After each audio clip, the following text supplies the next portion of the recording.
La patronne des députés RN, Marine Le Pen, était absente de ces débats budgétaires hier et pour cause. Son procès en appel s'ouvrait au même moment à Paris. À la cour d'appel, oui, sur l'île de la Cité, Marine Le Pen jugée dans l'affaire des assistants parlementaires européens, condamnée en première instance notamment à une peine d'inéligibilité. Elle joue son avenir politique et cela s'est vu dès les premières minutes de l'audience, Maï-Hélène Trémollet.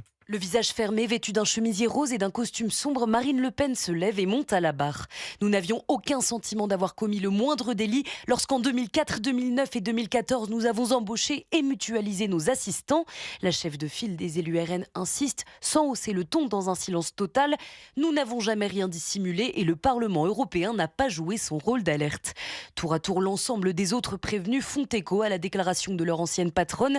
Je n'ai pas été entendue en première instance, je n'ai jamais rien fait d'illégal de ma vie, ou encore je n'ai pas le sentiment d'avoir été compris. La plupart d'entre eux insistent sur le fait qu'ils n'avaient aucune intention de commettre un délit. Autant d'arguments qui seront détaillés dans les jours à venir par la défense des prévenus RN, une défense que Marine Le Pen a de son côté voulu renforcer, avec cette fois 2 avocats pour plaider contre sa double condamnation, en tant qu'ancienne présidente du RN d'une part, en tant qu'ancienne députée européenne de l'autre. Des accusations qu'elle pourrait choisir de contester de 2 manières, en tentant de bénéficier d'une peine d'inéligibilité allégée ou en choisissant de se pourvoir en cassation pour prouver son innocence, mais au risque d'être définitivement condamnée. Maï-Hélène Trémollet du service politique d'Europe